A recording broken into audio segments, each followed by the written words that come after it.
Bismillahirrahmanirrahim. Assalamualaikum warahmatullahi taala wabarakatuh. Salam sejahtera dan salam perpaduan buat seluruh rakyat Malaysia. Akhirnya Pak Cik Mak Cik, secara rasmi Duli Yang Maha Mulia Tuanku Yang di-Pertuan Agong mengumumkan pengisytiharan darurat di dalam negara Malaysia.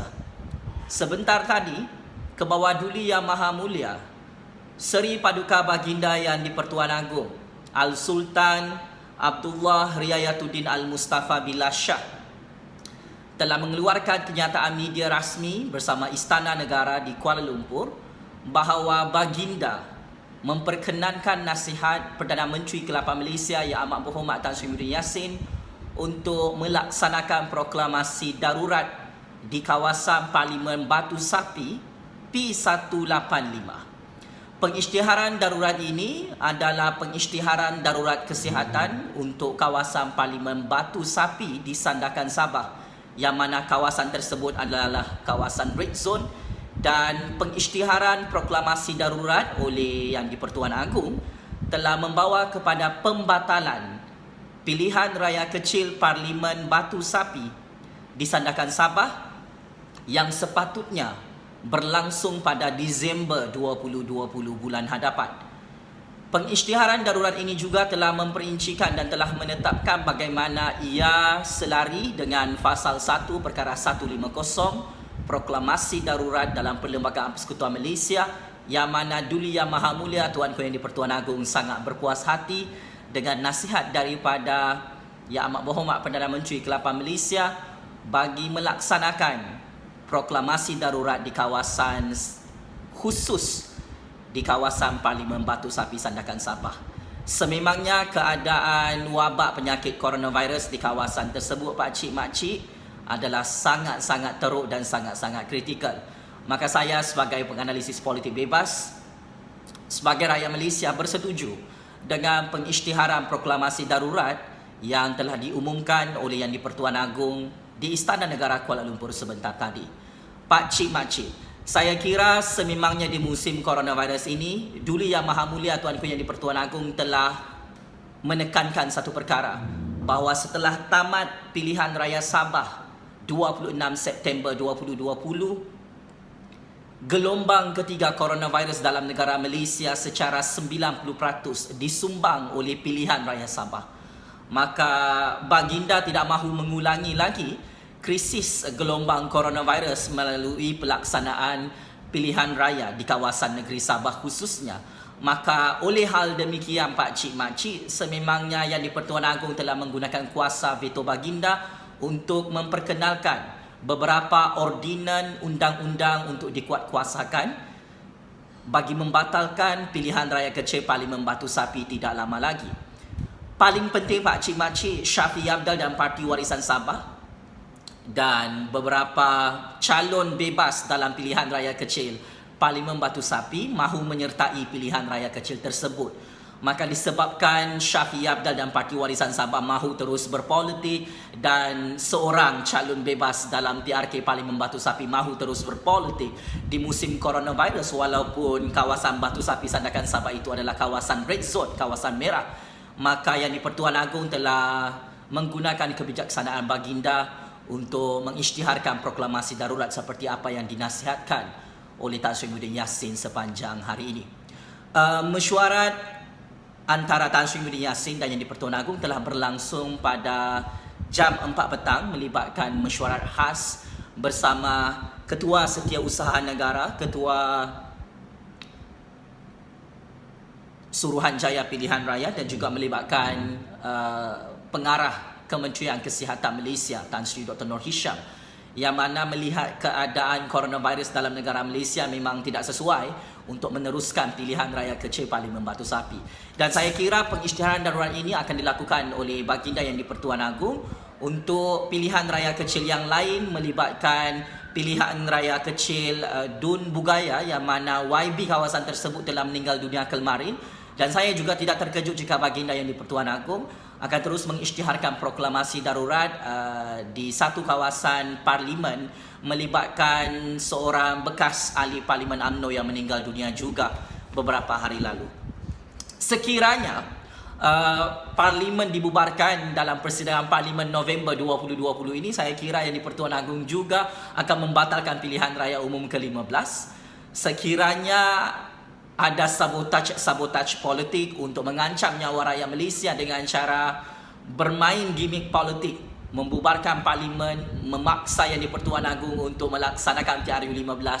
Saya kira Yang di-Pertuan Agong dan Tan Sri Muhyiddin Yassin akan menggunakan kuasa mengikut undang-undang dan perlembagaan untuk membatalkan PRU 15 sekalipun belanjawan 2021 akan ditolak secara politik oleh Datuk Seri Najib Tun Razak, oleh Datuk Seri Zahid Hamidi, oleh Tun Dr. Mahathir Mohamad, oleh Datuk Seri Anwar Ibrahim, oleh sesiapa sahaja termasuk Lim Kit Sian, Lim Guan Eng dan Mat Sabu. Maka ini adalah satu signal yang cukup besar daripada Yang di-Pertuan Agong bagaimana kuasa veto Yang di-Pertuan Agong itu memang cukup besar di sisi undang-undang dan perlembagaan. Saya mengharapkan tidak ada lagi peguam daripada kem politik Tun Dr. Mahathir Mohamad yang mengeluarkan saman sivil kepada Yang di-Pertuan Agong kerana mengisytiharkan darurat di kawasan Parlimen Batu Sapi sebentar tadi ya. Tun Dr. Mahathir, please watch out your lawyers. I think this is based on law, based on federal constitution. Yang di-Pertuan Agong mempunyai kuasa untuk mengisytiharkan darurat. Kerana saya amat risau jika Tun Dr. Mahathir tidak senang duduk dengan mana-mana pihak sekalipun, dengan mana-mana peguam. Agong mahu isytiharkan darurat, tidak boleh. Agong tidak mahu isytiharkan darurat, tak boleh. Sehingga Agong menjadi mangsa fitnah. Dalam politik negara Malaysia dikatakan Agong tidak mengikuti undang-undang dan perlembagaan, sedangkan Agong mempunyai penasihat-penasihat yang arif tentang perundangan dan perlembagaan di Istana Negara Kuala Lumpur. Paling penting juga Pak Cik Makcik, saya ingin menyatakan bahawa pengisytiharan darurat di kawasan Parlimen Batu Sapi ini adalah satu legitimasi kuasa kepada Yang Amat Berhormat Perdana Menteri ke-8 Malaysia Tan Sri Muhyiddin Yassin, yang mana nasihat daripada Perdana Menteri dan Kabinet Jemaah Menteri bagi Perikatan Nasional telah diluluskan permintaan mereka untuk mengisytiharkan darurat kesihatan di kawasan Parlimen Batu Sapi P185 bagi membatalkan pilihan raya kecil tersebut dan akan menetapkan tarikh baru untuk pilihan raya kecil Parlimen Batu Sapi sekiranya kawasan tersebut sudah bebas daripada coronavirus, jika status zon merah itu sudah selesai pada tahap yang stabil. Maka ini adalah satu tamparan yang cukup hebat untuk Tun Dr. Mahathir Mohamad, untuk Datuk Seri Anwar Ibrahim, untuk Datuk Seri Najib Tun Razak, untuk Datuk Seri Zahid Hamidi dan mana-mana ahli politik yang cuba bersaing dengan Tan Sri Muhyiddin Yassin dalam jawatan Perdana Menteri ini. Kerana ini menunjukkan betapa relevannya kepimpinan dan legitimasi kuasa Tan Sri Muhyiddin Yassin yang kekal diiktiraf oleh Yang di-Pertuan Agong di Istana Negara Kuala Lumpur. Dan ini juga adalah legitimasi yang cukup powerful oleh Yang di-Pertuan Agong yang diberikan kepada Kerajaan Perikatan Nasional di Putrajaya, yang mana nasihat ini adalah nasihat yang cukup tepat mengikut lunas undang-undang dan perlembagaan, sehingga Yang di-Pertuan Agong bersetuju kawasan Parlimen Batu Sapi perlu pelaksanaan proklamasi darurat mengikut perkara 180 Fasal 1 dalam Perlembagaan Persekutuan Malaysia. Sebagai kesimpulan Pak Cik Makcik, benarlah semua ramalan dan analisis politik saya sepanjang beberapa bulan ini, yang mana saya telah menyatakan ya, memang Yang di-Pertuan Agong akan isytiharkan darurat, dan pemerhati-pemerhati politik serta pengikut-pengikut saya dalam YouTube bertanya, mana pengisytiharan darurat oleh Yang di-Pertuan Agong? Saya ini menyatakan dengan sukacita dan penuh gembira, Yang di-Pertuan Agong telah menggunakan kuasa veto baginda mengikut perkara 150 Proklamasi Darurat Perlembagaan Persekutuan Malaysia untuk mengisytiharkan darurat kesihatan di kawasan Parlimen Batu Sapi P185 bagi membatalkan pilihan raya kecil Parlimen Batu Sapi yang boleh mengancam nyawa pengundi-pengundi di kawasan tersebut Pak Cik Makcik. Daulat tuanku Yang di-Pertuan Agong patut menjunjung kasih titah diraja Yang di-Pertuan Agong untuk melaksanakan proklamasi darurat ini. Tabik Spring, Perdana Menteri ke-8 Malaysia Tan Sri Muhyiddin Yassin dan Kerajaan Perikatan Nasional yang mendapat legitimasi kuasa daripada Yang di-Pertuan Agong di Istana Negara Kuala Lumpur sehingga hari ini, nasihat proklamasi darurat ini telah diluluskan oleh Yang di-Pertuan Agong di Istana Negara Kuala Lumpur. Checkmate and game over. Tun Dr. Mahathir Mohamad, Datuk Seri Anwar Ibrahim, Datuk Seri Najib Tun Razak, Datuk Seri Zaid Hamidi dan Datuk Seri Panglima Shafie Apdal yang gagal untuk menjadi Perdana Menteri ke-9 Malaysia dan gagal untuk menumbangkan kerajaan Tan Sri Muhyiddin Yassin dan kerajaan Perikatan Nasional di Putrajaya.